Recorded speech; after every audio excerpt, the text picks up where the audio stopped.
दोस्तों आइए चलते हैं हम डॉक्टर राजेंद्र प्रसाद के बारे में आज बहुत बखूबी तरीके से अध्ययन करते हैं।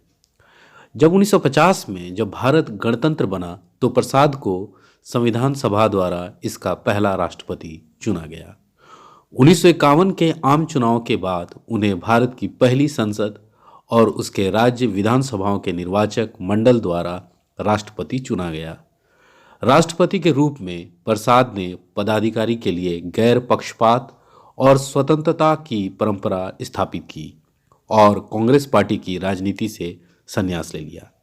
हालांकि एक औपचारिक राज्य प्रमुख राजेंद्र प्रसाद ने भारत में शिक्षा के विकास को प्रोत्साहित किया और कई अवसरों पर नेहरू सरकार को सलाह दी। 1957 में प्रसाद फिर से राष्ट्रपति पद के लिए चुने गए और इस पद पर 2 बार रहने वाले एकमात्र राष्ट्रपति बने। चलिए इनकी जीवन के विषय में और अधिक जानकारी इकट्ठा करते हैं।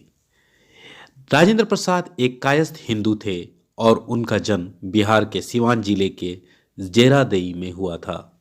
उनके पिता महादेव सहाय संस्कृत और फारसी दोनों भाषाओं के विद्वान थे, जबकि उनकी मां कमलेश्वरी देवी एक धार्मिक महिला थी जो अपने बेटे को रामायण की कहानियां सुनाती थी। उनके छात्र जीवन के बारे में जानते हैं।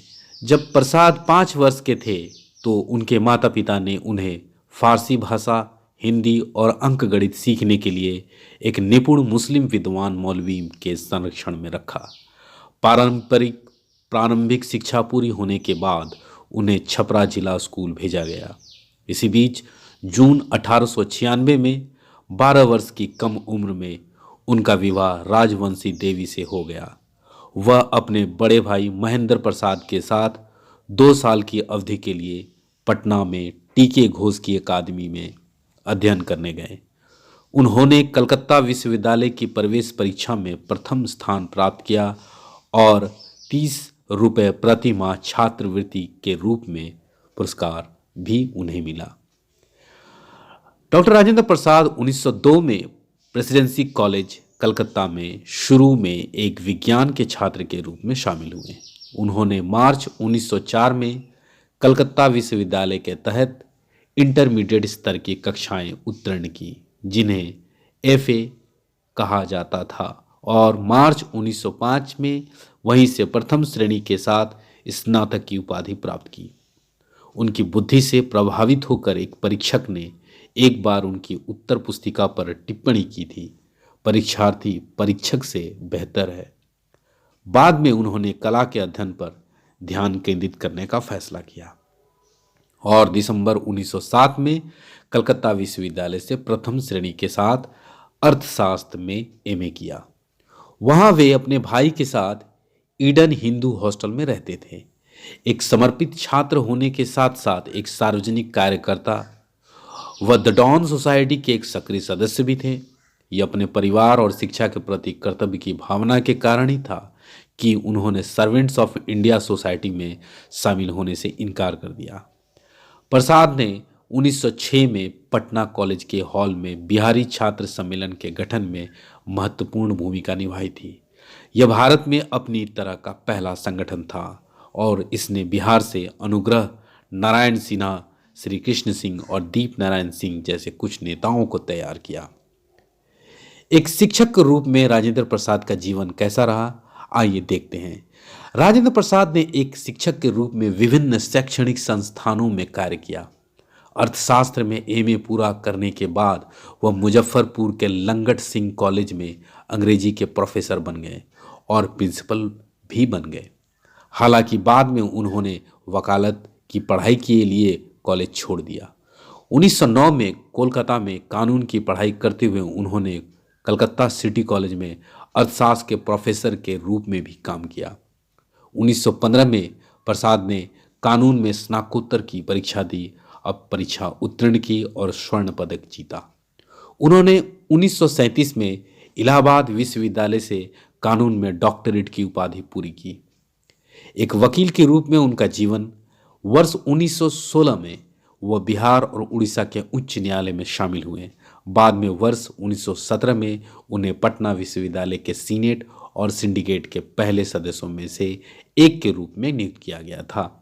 वह बिहार के प्रसिद्ध रेशम नगर भागलपुर में वकालत भी करते थे। स्वतंत्रता आंदोलन में उनकी भूमिका क्या रही? चलिए आइए दोस्तों हम जानते हैं।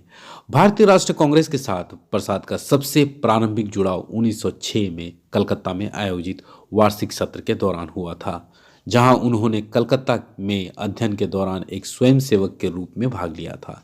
औपचारिक रूप से वह वर्ष 1911 में भारतीय राष्ट्रीय कांग्रेस में शामिल हुए, जब वार्षिक सत्र फिर से कलकत्ता में आयोजित किया गया। 1916 में आयोजित भारतीय राष्ट्रीय कांग्रेस के लखनऊ अधिवेशन के दौरान उनकी मुलाकात महात्मा गांधी से हुई। चंपारण में एक तथ्य खोज मिशन के दौरान महात्मा गांधी ने उन्हें अपने स्वयंसेवकों के साथ आने के लिए कहा। वह महात्मा गांधी के समर्पण, साहस और दृढ़ विश्वास से इतने प्रभावित हुए कि जैसे ही 1920 में भारतीय राष्ट्रीय कांग्रेस द्वारा असहयोग प्रस्ताव पारित किया गया, उन्होंने वकील के अपने आकर्षक करियर के साथ साथ विश्वविद्यालय में अपने कर्तव्यों से भी संन्यास ले लिया। आंदोलन में सहायता के लिए उन्होंने अपने बेटे मृत्युंजय प्रसाद को अपनी पढ़ाई छोड़ने और बिहार विद्यापीठ में दाखिला लेने के लिए कहकर पश्चिमी शैक्षणिक प्रतिष्ठानों का बहिष्कार करने के गांधी जी के आह्वान का जवाब दिया। एक संस्था जिसे उन्होंने अपने सहयोगियों के साथ पारंपरिक भारतीय मॉडल पर स्थापित किया था। स्वतंत्रता आंदोलन के दौरान उनकी बातचीत लेखक और बहुज्ञ राहुल सांकृत्यायन से हुई। राहुल सांकृत्यायन प्रसाद की बौद्धिक क्षमता से बहुत प्रभावित थे और उन्हें अपना मार्गदर्शक और गुरु मानते थे। अपने कई लेखों में उन्होंने सांकृत्यायन से अपनी मुलाकात का जिक्र किया और उनकी मुलाकातों के बारे में बताया। उन्होंने क्रांतिकारी प्रकाशन सर्चलाइट और देश के लिए लेख लिखे और इन पत्रों के लिए धन एकत्र किया। उन्होंने स्वतंत्रता आंदोलन के सिद्धांतों की व्याख्या, व्याख्यान और प्रचार करते हुए व्यापक रूप से दौरा किया। उन्होंने 1914 में बिहार और बंगाल में आई बाढ़ के दौरान प्रभावित लोगों की मदद करने में सक्रिय भूमिका निभाई थी। 15 जनवरी 1934 को जब बिहार में भूकंप आया तो प्रसाद जेल में थे। उस अवधि के दौरान उन्होंने अपनी करीबी सहयोगी अनुग्रह नारायण सिंह को राहत कार्य सौंपा। 2 दिन बाद उन्हें रिहा कर दिया गया और 17 जनवरी 1934 को बिहार सेंट्रल रिलीफ कमेटी की स्थापना की और लोगों की मदद के लिए धन जुटाने का काम खुद उठाया। 31 मई 1935 को क्वेटो भूकंप के दौरान जब सरकार के आदेश के कारण उन्हें देश छोड़ने से मना कर दिया गया तो उन्होंने अध्यक्षता में सिंध और पंजाब में क्वेटो सेंट्रल रिलीफ कमेटी की स्थापना की। अक्टूबर 1934 में बॉम्बे सत्र के दौरान उन्होंने भारतीय राष्ट्रीय कांग्रेस के अध्यक्ष के रूप में चुना गया था। 1939 में जब नेताजी सुभाष चंद्र बोस ने इस्तीफा दे दिया तो वो फिर से अध्यक्ष बने। 8 अगस्त 1942 को कांग्रेस ने बॉम्बे में भारत छोड़ो प्रस्ताव पारित किया, जिसके कारण कई भारतीय नेताओं की गिरफ्तारी, उन्हें पटना के सदाकत आश्रम से गिरफ्तार कर बांकीपुर सेंट्रल जेल भेज दिया गया। लगभग 3 वर्षों तक कैदों में रहने के बाद उन्हें 15 जून 1945 को रिहा कर दिया गया। 2 सितंबर 1946 को जवाहरलाल नेहरू के नेतृत्व में 12 मनोनीत मंत्रियों की अंतरिम सरकार के गठन के बाद उन्हें खाद्य एवं कृषि विभाग मिला। बाद में 11 दिसंबर 1946 को उन्हें संविधान सभा का अध्यक्ष चुना गया। फिर 17 नवंबर 1947 को जीवतराम कृपलानी के इस्तीफा देने के बाद वे तीसरी बार कांग्रेस अध्यक्ष बने। आज़ादी के 2.5 साल बाद 26 जनवरी 1950 को स्वतंत्र भारत के संविधान को मंजूरी दी गई और डॉक्टर राजेंद्र प्रसाद देश के पहले राष्ट्रपति चुने गए। प्रसाद ने संविधान के अनुसार राष्ट्रपति की अपेक्षित भूमिका पालन करते हुए राजनीति से स्वतंत्र होकर कार्य किया। हिंदू कोड बिल के अधिनियम पर खींचतान के बाद उन्होंने राज्य के मामलों में अधिक सक्रिय भूमिका निभाई। 1962 में राष्ट्रपति के रूप में 12 वर्ष तक सेवा करने के बाद उन्होंने सेवानिवृत्त होने के अपने निर्णय की घोषणा की। मई 1962 को भारत के राष्ट्रपति का पद छोड़ने के बाद वह 14 मई 1962 को पटना लौट आए और बिहार विद्यापीठ के परिसर में रहना पसंद किया। बाद में उन्हें देश के सर्वोच्च नागरिक पुरस्कार भारत रत्न से सम्मानित किया गया। 28 फरवरी 1963 को उनकी मृत्यु हो गई। पटना में राजेंद्र स्मृति संग्रहालय में उन्हें समर्पित